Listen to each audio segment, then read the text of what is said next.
তো চলে এলাম আমার চ্যালেঞ্জ ভিডিও ডে 2তে। তো ডে 2তে আমি একটা গ্রিড ডিজাইন তোমাদের শেয়ার করব, সেটা হচ্ছে একটা 3D গ্রিড ডিজাইন। তো এটা খুবই সহজ, দেখতে একটু কঠিন মনে হলেও খুবই সহজ যদি তুমি প্রসেসটা জানো। তো দেখো আমি কিভাবে লাইনগুলো টেনে নিলাম, মানে 4টে খোপ করে নিলাম। তো ওর মধ্যেই আমি এবারে ক্রস ক্রস করে লাইন টেনে নেব। তো প্রত্যেকটা খোপে আমি ক্রস করে লাইন টেনে নিই। এবার চারদিকের লাইনটাও মানে একটা বক্স করে নেব। সেই বক্স করার পর আমি মাঝখান দিয়ে দেখো প্লাস চিহ্নর মতো, পুরো প্লাসের মতন আমি ডিজাইনটা করে নেব। প্লাস ডিজাইন করে নেওয়ার পর এরপর ভালো করে লক্ষ্য করবে আমি কিভাবে লাইনগুলো টানছি। তো দেখো একটা কোণা থেকে ওই প্লাসেই আমি কিন্তু ওটাকে নিয়ে যাচ্ছি, মানে চারদিকে 4টে কোণ মতন স্টারের মতন তৈরি করে নিচ্ছি, মানে প্লাসের সাথে লাইনগুলোকে যোগ করে। তো সেইভাবে আমি প্রত্যেকটা খোপে আমি করে নিলাম। এরপর দেখো মনে হচ্ছে না একটা থ্রি ডি ভাইব দিচ্ছে। তো পুরোটা ঘর করার পর বুঝতে পারবে কেন আমি 3D বলছি। তো পুরোটা ঘর আমি করে নিচ্ছি, এরপর আমি করব ভরাট। তো দেখো এটা করার পর আমি কিভাবে ভরাট করছি।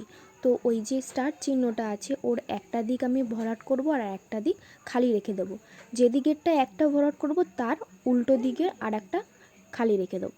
তো এইভাবেই আমি করে যাচ্ছি। তো সেম প্রসেসে ভরাট করবে, সব ঘরে সেম দিকেই ভরাট করবে। যদি একটু উল্টোপাল্টা হয়ে যায় তাহলে ডিজাইনটা পুরোটাই তোমার নষ্ট হয়ে যাবে, কারণ দেখতে খুবই বিচ্ছিরি লাগবে।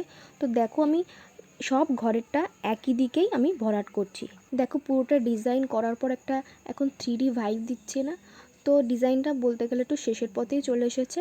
এরপর খালি মাঝখানে নিমকির মতো একটা শেপ দিয়ে ওটাকে শেডিং করে দেবো। তো দেখো প্রত্যেকটার ঘরের আমি মাঝখানে করছি, কিন্তু দুটো ঘরের মাঝখানে আমি এই শেডিংটা দিচ্ছি।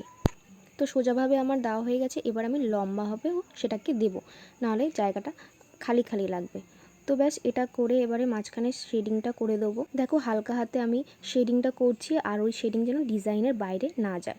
তো ব্যাস হয়ে গেছে। এরপর জাস্ট আমি মাঝখানে মাঝখানে কটা পয়েন্ট অ্যাড করব। তো তোমাদের এই ডে 2 3D ডিজাইনটা কেমন লাগলো অবশ্যই আমাকে কমেন্ট করে জানিও, আর ভালো লাগলে লাইক শেয়ার করে দিও। তো দেখা হবে আমাদের ডে 3তে।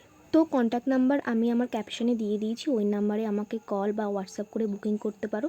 দেখা হবে ডে 3তে। টাটা।